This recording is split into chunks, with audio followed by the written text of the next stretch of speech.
Hi folks. Well, you've probably noticed I've not made any videos recently. Not really uploaded anything, and the reason for that is that things kind of went from bad to worse with the CBR in terms of the starting problem. I've mentioned in a lot of previous videos that it had a hot start problem, that it wouldn't start when the engine was hot, and the hot start problem then turned into a total non-start problem. Basically the bike wouldn't fire at all, even from cold. What would happen is I would turn on the ignition, press and hold the start button, and the engine would spin over and spin over and over and over and over. You could spin it over as much as you want with a choke on, choke off, whatever. It wouldn't make any difference. It just would not fire. So cut a long story short, I've basically been troubleshooting the bike for about the last 2 or 3 weeks, trying to get it to start and run. Excuse me.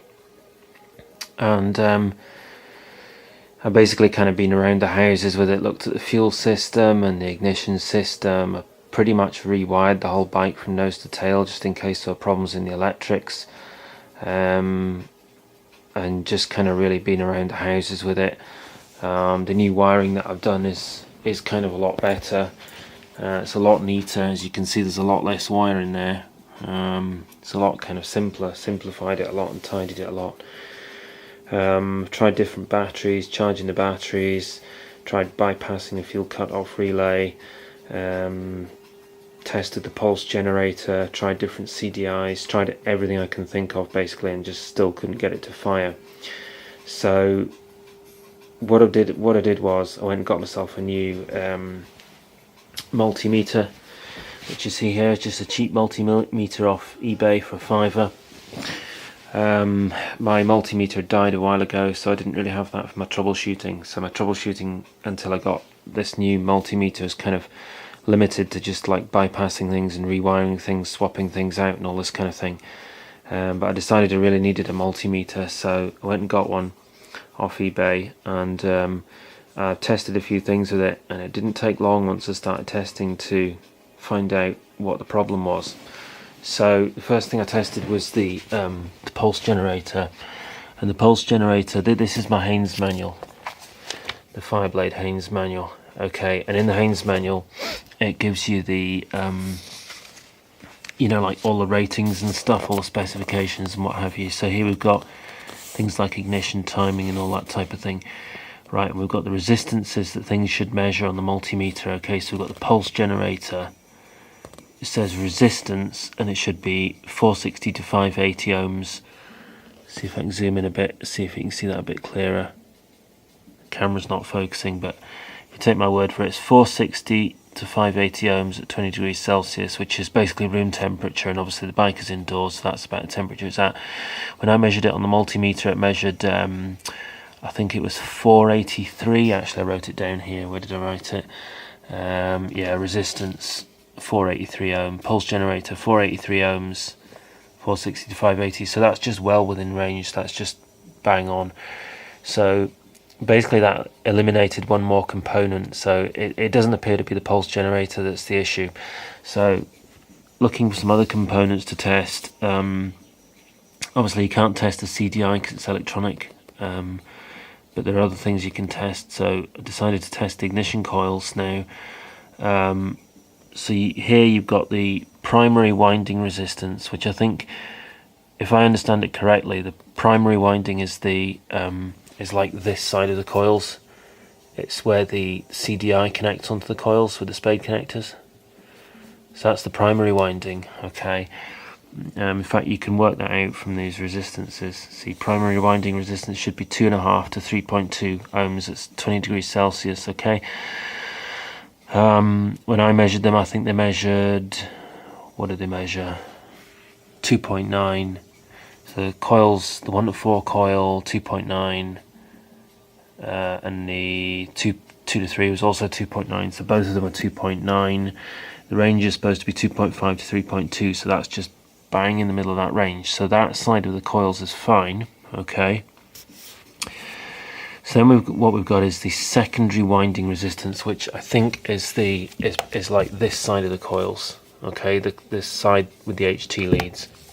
So to measure that, you connect the HT leads into the multimeter and see what kind of reading you get. So secondary winding resistance with plug caps. Okay, so that's with the plug caps still connected. Now at this stage they're removed, but initially I tested them with them connected, and they're supposed to measure. Where are we? Secondary winding with plug caps. 21 to 27,000. It says 21 to 27k. Okay, so that must be thousand. Okay, so it's 21 to 27,000 ohms. So it's a huge amount of resistance. Okay, on that should be obviously on both coils. Now, on the 1 to 4, on the HT lead end with the cap still on, I got a measurement of 115,000. Okay, so that's like 4 times higher than it should be. Should be 27 max, which is like, yeah, so it's more than 4 times. It's more than 4 times what it should be on the 1 to 4 coil.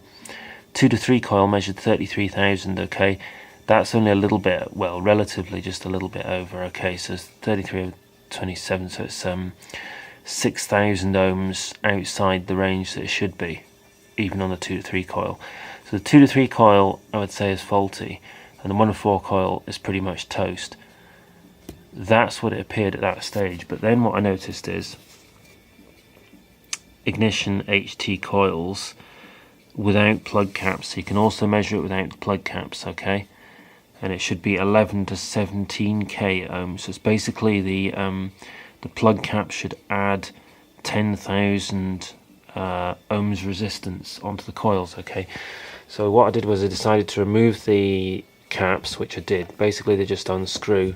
There's like a little tiny, you can't really see it in there, but there's a little tiny screw in there which screws into the ends of these HT plug wires, okay? So I took them off and tested them. Right, and what I discovered was, well, I'll show you what I discovered. This is the 2 to 3 one, right? So this measured about 33,000 or something, okay? Or 36, whatever it was. Right, now if you turn the multimeter on and you put it to the ohms section, which is this bit down here, say to 200,000 ohms, okay? We get a reading of 22.6, okay? From the 2 to 3, the 2 and 3 spark plug coil. Right, now if you add the 10,000 to that, sorry, wait a minute, is that right? Alright, I'm a bit lost now. It's supposed to be 11 to 17. Right, so it's still outside, but it's not as much outside, okay? 11 to 17k ohms, it's 22, so that's about 5,000 ohms out. Now what's interesting is that if you plug it into the other one, right, so if we unplug it from here and we plug them in here, this is kind of awkward. I'm going to put the camera down for a sec.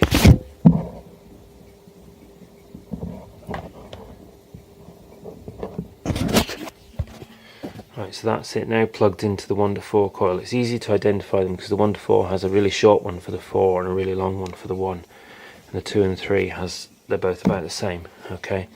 That measures 22.3, almost exactly the same. So to me, the fact that the coils are measuring almost exactly the same without the caps on would seem to suggest it might be the caps that's actually the problem. Because that 1 to 4 one, that's measuring 115,000. Right, so one of those caps must be giving like a resistance of something like 90 to 100,000 ohms resistance. So I think it might be the caps. I suppose the coils are still slightly outside range because it should be up to 17,000 ohms and they're actually 22. So it is a little bit outside. But it's a lot closer. So I suspect it might actually be the caps that are faulty there. Well, I know the caps must be faulty. So the caps are definitely faulty, at least one of them, and probably several of them. And the coils I think the 1.4 coil might, or both the coils might be slightly faulty. So what I'm going to do, what I've done is I've ordered replacement coils. But the coils that I've ordered, they include HT leads, but I don't know if they include caps. So I'm trying to get hold of some caps locally to fit. So once I've got the coils and the caps, I'll get it all together and we'll give it a try and we'll see how it goes. Alright, thanks for watching. So the other part of the recent FireBlade saga was that the bike was actually stolen and recovered. Pretty ironic that it would get stolen when it was not running, and actually the fact that it wasn't running was kind of a blessing in disguise. So what happened was on Friday the 9th of June, which is now about 2 weeks ago I think, or something like that, I came home from a night shift and the CBR was missing.